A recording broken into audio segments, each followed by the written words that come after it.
Buen día, compañeros. Yo les voy a hablar sobre cuál es el objeto y la finalidad del texto ley. Bueno, principalmente tengo un pequeño escrito resumiendo un poco sobre el tema del autor. El autor argumenta que el uso indiscriminado de los derechos fundamentales debilita su fuerza garantista y trivializa su significado, que la falta de estructura en la jurisprudencia impide una comprensión profunda de los temas sociales y políticos y dificulta la toma de decisiones informadas. Bueno, desde mi punto de vista personal, opino que la intención principal del autor es denunciar el uso indiscriminado y destructurado del derecho constitucional, de los derechos fundamentales en Colombia, y propone una interpretación y aplicación más rigurosa y coherente de estos derechos. Muchas gracias por la oportunidad. Le doy el paso a mis otros compañeros.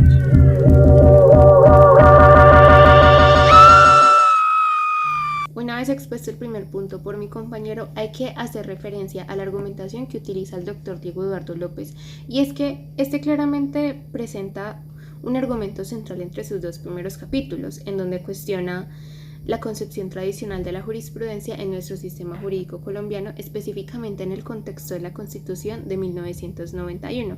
Y es que en esa línea el autor inicialmente en su capítulo La jurisprudencia en el siglo XIX, el nacimiento de la doctrina probable en la regeneración, hace referencia a la primacía de la ley en una concepción tradicional a través de 3 puntos importantes. Como primer punto tenemos el deber de aplicación y no de creación, y es que señala que la visión tradicional del sistema jurídico colombiano se encuentra influenciada por el positivismo, ya que sostiene que los jueces se limitan a aplicar la ley sin poderla crear. Como segundo punto tenemos la jurisprudencia como fuente secundaria, y ahora sobre la auxiliaridad que ha rodeado esta jurisprudencia.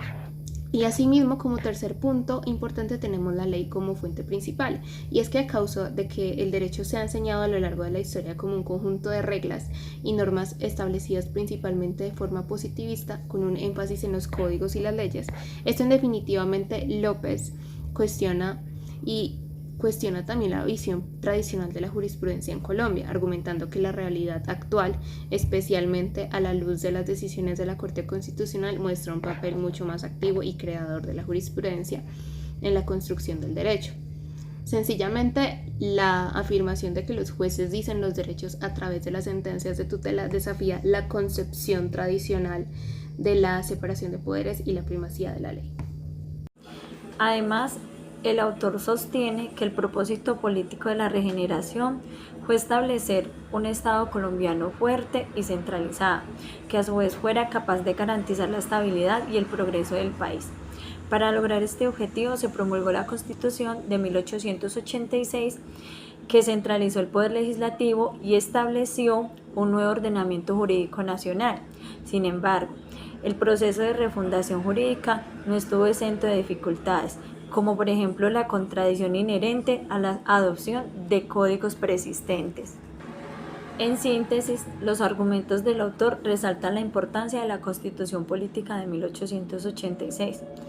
Esto como un hito fundamental de la historia política y jurídica de Colombia, al marcar el tránsito de un sistema federalista a uno unitario centralizado.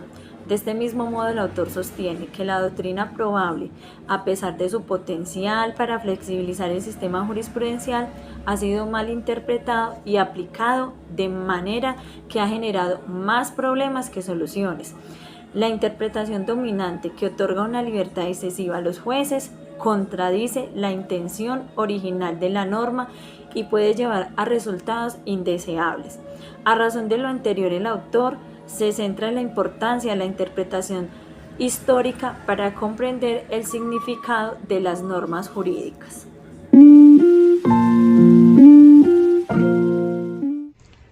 Muy bien, respecto a las conclusiones argumentativas presentadas en el texto, podemos dar cuenta de que el autor provoca un interesante debate sobre la formación del ordenamiento jurídico colombiano, especialmente en los primeros años de existencia de la Corte Constitucional. Sin embargo, los autores concluyen y además de esto señalan que existe un conflicto potencial. Esto no solamente entre el Poder Ejecutivo, sino que también entra a cabalidad el Tribunal Constitucional, debido a que existe una tensión clara en el Poder Ejecutivo y entre el Tribunal Constitucional. El Poder Ejecutivo busca adoptar disposiciones, una de ellas es el decreto número 2067 en su artículo 21. Además de esto, pues busca fortalecer el valor del precedente legal. Además, apuntan también a un conflicto constante, ya que el Tribunal Constitucional, que en su mayoría es compuesto por abogados tradicionalistas, rechazan la idea de un sistema de precedentes fuerte. Esto debido a que se encuentra un conflicto con la jurisprudencia liberal, el cual es consagrado en la Constitución. También se destacó la interpretación restrictiva y la autonomía institucional del tribunal, considerando que si bien el decreto número 2067 añadió más valor a las decisiones del tribunal, el tribunal no solo dio una interpretación restrictiva de esta norma, sino que también limitó su alcance y, además de esto, una competencia. De esta forma, el texto nos muestra cómo la Corte Constitucional en sus primeros años presenta un papel fundamental para la configuración del sistema de precedentes judiciales en Colombia. A través de la interpretación restrictiva de las normas y apelando a su autonomía, la Corte logra imponer una visión tradicionalista sobre las fuentes del derecho.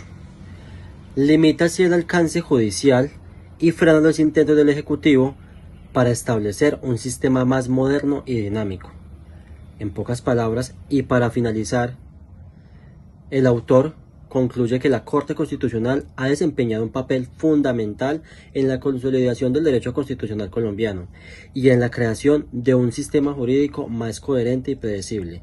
Claro que faltan batallas por superar, como la resistencia de algunos jueces a acatar los precedentes establecidos por la Corte.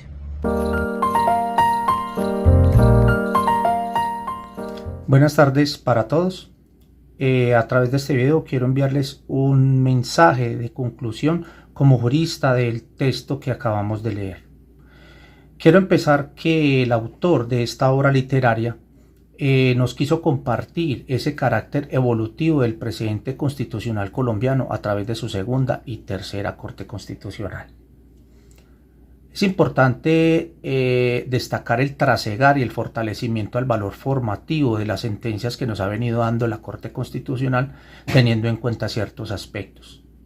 Que en primera instancia es necesario enunciar la consolidación de ese principio de igualdad, que a través de ello ha venido fortaleciendo ese criterio de orientación de la jurisprudencia de los jueces, pero que en algunos momentos pues se ha venido ignorando, que ha llegado al punto de presentar esa propuesta de ese sistema disciplinario jurisprudencial para su estricto cumplimiento. Quiero concluir que la Corte, a través de esa doctrina jurisprudencial, nos ha venido dando durante todo este tiempo ese estatus de los principios y las normas constitucionales, trazando esa línea transversal de la Constitución política para darnos esas suficientes garantías de equidad, igualdad y justicia social. Muchas gracias para todos.